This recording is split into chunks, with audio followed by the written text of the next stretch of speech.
Hey guys, it's me. So I finally saw Joker.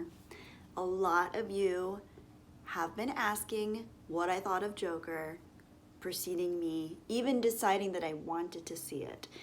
But alas, so many of you have said great things about the film, and as reluctant as I was to see it, and as unsure as I was that I would enjoy it, I quite thoroughly enjoyed it, and it has actually it has become quite a think piece for me over the last couple weeks, having seen it, since having seen it. This is not going to be a review per se. As you can see, this is kind of this is completely going to be an off-the-cuff thing. I'm sitting on my floor. I didn't want to do a whole production, not that any of my stuff is a production at all. It's just me rambling to a camera, but this is going to be even more so of that. So excuse any ambient noise or poor lighting and sound quality, but that's just me. But what I want to address and talk about and ponder with you is my overall interpretation and the feelings that have stayed with me since seeing Joker. The overall tone that it's left with me, and what some of the bigger contemplations I've had about it since seeing it. I think the first thing to note here is, well, actually, before I get into the first thing to note, I want to thank specifically Joshua Riddle, because in my last live stream, you sent me a super chat for $20 and said, this is for a Joker ticket. And I used that, and I got the Joker. I didn't actually see it in theaters, but I watched it, and I thoroughly enjoyed that experience. So thank you so much, Joshua Riddle. That was very thoughtful, and I'm very, very glad that you did that, because that's the push. Everybody was saying it, but when you said this is a ticket, I was like, all right, now I literally have no excuse. So thank you, Joshua. I am extremely grateful for that. And now on to, sorry, I had a bubble in my throat. Now on to the first contemplation that Joker left me with. I think this is a very important film right now. It's currently 2020, February, and this film says a lot about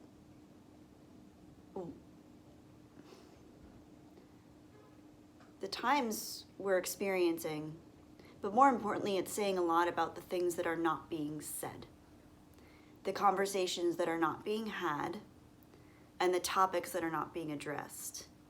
And it says it in a way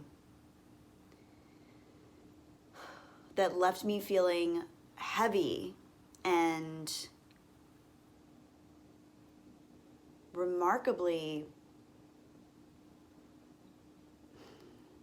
uncomfortable, but also incredibly intrigued and almost moved in a way that I just was not expecting at all. I was not expecting this film to hit me in the way that it did. Not that it's definitely not one of my favorite films. I don't think it's a perfect film by any stretch.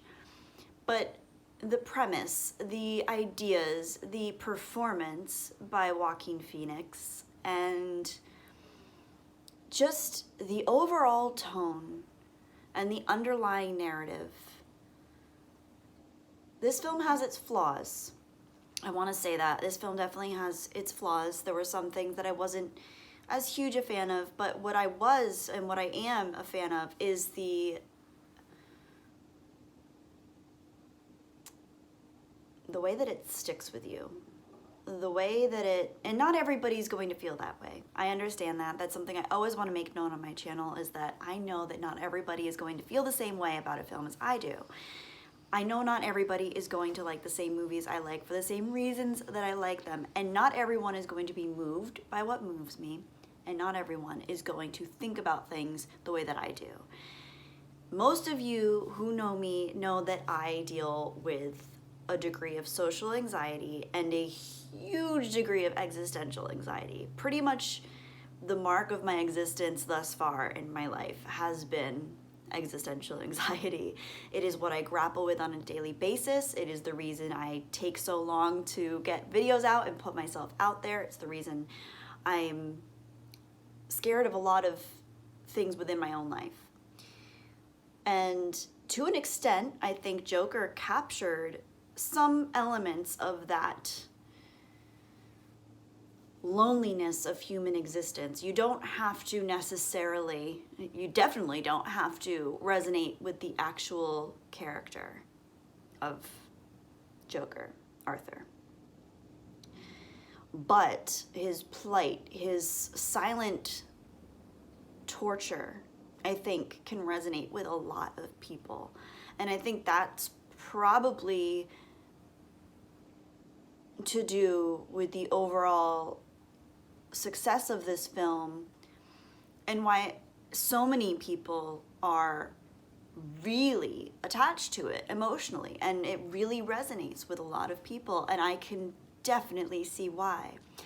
Unfortunately, I can also see why access media and mainstream media and Hollywood types were against this film, which is just silly to me, and I can't even say that without smiling and wanting to laugh, because that just seems so so silly in this day and age. Where are we that people think that this film is going to somehow, you know, tap into these unresolved anger issues, that's somehow going to ignite a movement of violence? I don't know. I just find that so funny and so laughable that we're living in this time where everything is so PC, call out culture, cancel culture, all this craziness going on, and they think that this film is going to somehow threaten that.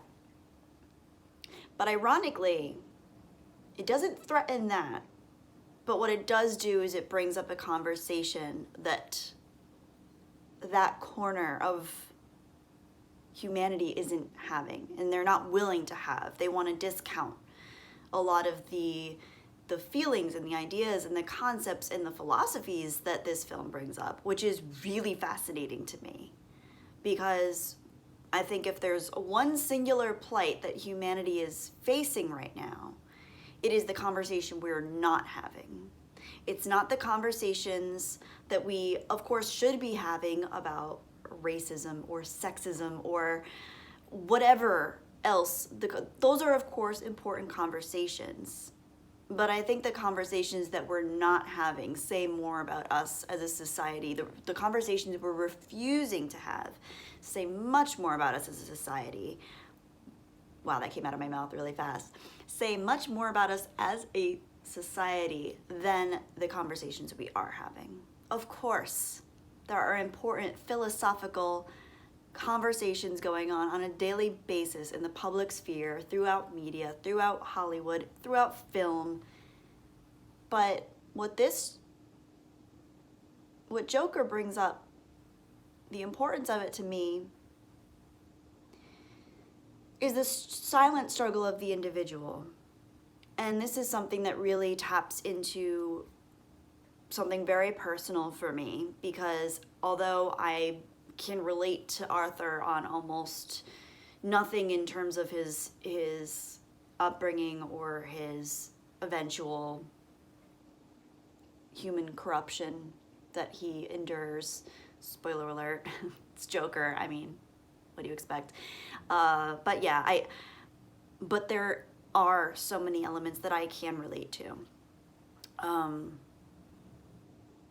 And those are the important elements to talk about. I think one thing that we need to address is that everyone deals with their own pain and their own trauma in a way. Even if you've lived a perfect, ideal life, childhood, things came to you easily, you were brought up in the cushiness and the softness, plushness of the world, and everything was bright and shiny and clean, and there's something going to be there. There's no way around it. There's going to be something that has affected all of us in a way that conditions and develops us in a path that we will inevitably suffer, even if it's because of the entitlement that we're afforded because of a cushy upbringing, or the privilege that we are afforded because of a certain upbringing. And that's the thing that I think the masses are neglecting to address more and more, is that there is systemic suffering in the world, and it isn't just cloistered off into a few select minorities of culture or society. All of the suffering of humanity can be encapsulated in one person's mind, and it doesn't matter who that person is or where they come from. And I don't think I'm alone when I say that sometimes I feel the weight of the world on my shoulders, and a lot of that is contributed to by the ills of society that I might not personally have experienced, but it affects me, and I see it and I feel it, and it's painful on an existential level. I think more than anything, Arthur, the character of the Joker, wanted to be seen, he wanted to be felt, he wanted to be heard, and he wanted to be loved. And he didn't know how to do that. And I think that's something so many people can relate to. I know I do. And I just think this is a really important conversation. And I'm just touching the surface. I don't have the eloquence nor the vocabulary or the mind frame to be able to structurally put together a great grand statement about why this is important, but I feel that it is. And hopefully I'll get better at addressing these sorts of things. But, I'm working through my own stuff, my own challenges in life, and I'm kind of finding my way as I go. And unfortunately, I think that's something that wasn't afforded in Arthur's case, is that he wasn't afforded the luxury of finding his way. That's a really impactful character arc. Are the dangerous people and the scary people and the truly dark people of this world are the ones who lost their way and went instead the route that took them the furthest from peace and meaning in their own lives. I think you could take any historical figure that was innately corrupt or what we would perceive to be evil, and you could say that at their core, their initial intentions might have been more pure or balanced, but throughout this concoction of social feedback, human experience, existential angst, societal pressure, all of these things create a cocktail through which we are either inebriated by that internal and external darkness, or we choose our own path, and it's a struggle, and it oftentimes feels impossible. And I think it touches on that struggle within all of us of, can we be who we want and need to be the healthy, balanced, solid version of ourselves? Or are we going to fall and break and crack? That's a fascinating thing for me to contemplate. All of that being said, this feels heavy. This video feels heavy because I think the movie's really heavy, and I felt really heavy watching it, and afterwards it's resonated with me. It's kind of been part of my experience, just a day-to-day experience in the last 2 weeks. When I go throughout my day, I'm not thinking about it constantly, but it's there. The tone has stuck with me more than anything. All right, so all that being said, I generally enjoyed the film. I thought the music was excellent. Obviously, Joaquin Phoenix was phenomenal. His performance was beautiful. I was so impressed. And what else? Oh my gosh. I definitely nerded out a few times growing up with Batman. I totally nerded out in one of the final scenes when he's on the talk show finally with oh my gosh, what's his name? Oh my gosh.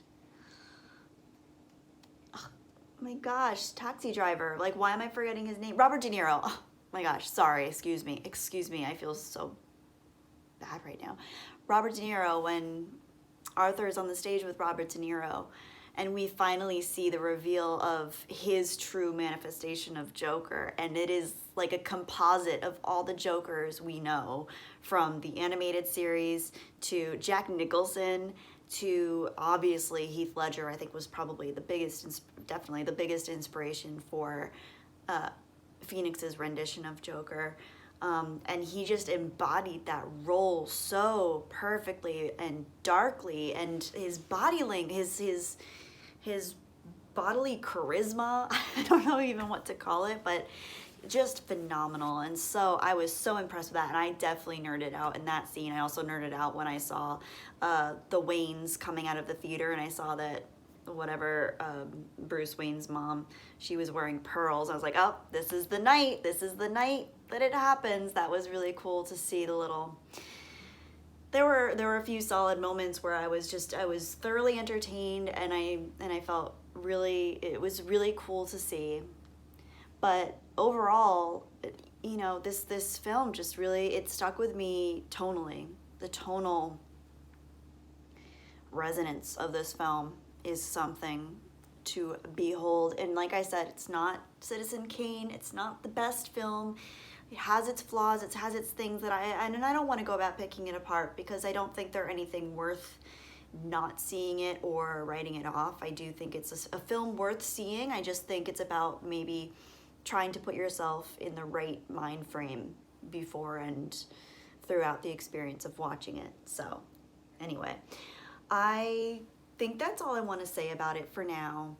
Obviously, there are a lot of important things that I wasn't able to fully develop my thoughts on, but I wanted to get a video out just because I was so grateful to Joshua Riddle for getting me the ticket to the movie, and I wanted to, talk to you guys about it because I know a lot of you really enjoyed this film, and I did too, and I can see why it has the following and the fandom that it does right now, and I was really impressed. And so shout out to the team behind it.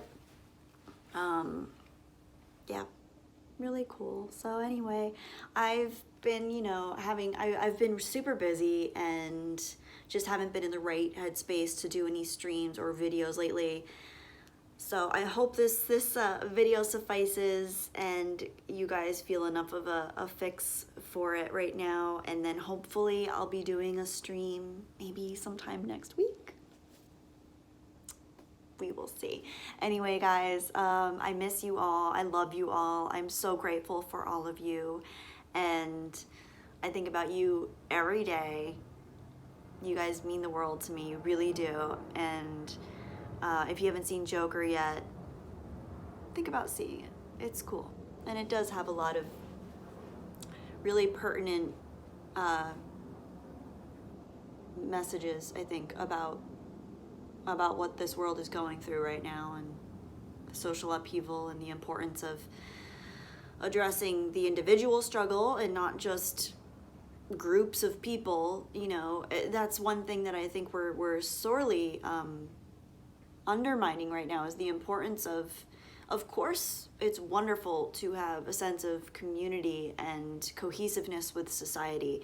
But what I think we fail to realize the importance of the individual and the individual struggle, because that is a reflection of the greater society and groups. The outliers, the exiled, those who feel that they don't belong or are treated as though they don't belong, oftentimes say more about the society at large than the groups do. So that's an important thing to consider. And as someone who, for most of my life, felt like a weirdo and an outsider and someone who didn't belong, and not only did I feel as though I didn't belong, I felt as though my thoughts and my mind and who I was at my core either didn't matter or wasn't good enough or would be judged. The older I got and the more I experienced, the more I realized that there are a lot of people that feel that way. And a lot of the people that consider themselves the outsiders are my favorite people. So, not saying that Arthur would be my favorite person, but the interesting aspect there is maybe with better circumstances and in a more self-aware, willing to work on himself mentality, it would be different. And that's the other thought, is who's to blame? Is it him? Is it his choices? Is it his mother? Is it society? Is it his coworkers? Is it the people that bully him? I think we're so complex, and we are impacted by all these things. And of course, at a certain point in our lives, it becomes our choice and our responsibility to behave and act the way that we do, and whether we fall into unhealthy patterns or whatnot, like, that is our choice. But that doesn't necessarily mean that those unhealthy, destructive patterns haven't been developed because of certain elements of society, culture, upbringing, history, parenting. Very important topics. So, all that being said, now I'm finally done. This is it. This is the end of the video. Wow, 23 minutes. I'm looking at my time. Too much. Okay, sorry guys. I meant for this to be short, but this is what I do. You guys know, I just ramble. So anyway, I love you guys. I miss you guys. Hopefully I'll be seeing you all soon. And then the next time I stream, we can talk about the Joker. We could talk about Parasite, because I also saw that and that was excellent. But ironically, as beautiful and almost perfect a film as Parasite is, Joker stuck with me more tonally. I think if I had to choose which is the better film, it would definitely be Parasite. I still have to see The Lighthouse. I've heard that's phenomenal. But Joker, man, stuck with me. It got something right about what's happening right now. And that is so cool. It's very cool. So anyway, let me know what you think. If you've seen the Joker, let me know if you agree. Let me know if you disagree. I'm always interested to hear your thoughts, and your thoughts as a conversation between what I'm feeling and saying and what you guys are feeling and what you have to say. So that being said, I hope you all have a beautiful, beautiful week until I see you again. And yeah, stay cool and weird. Stay cool and weird, because weird is cool. Don't forget that. Don't be normal. Normal is boring. Normal is exasperating. I am so sick of normal people. So anyway, all right guys, may the force be with you. Live long and prosper.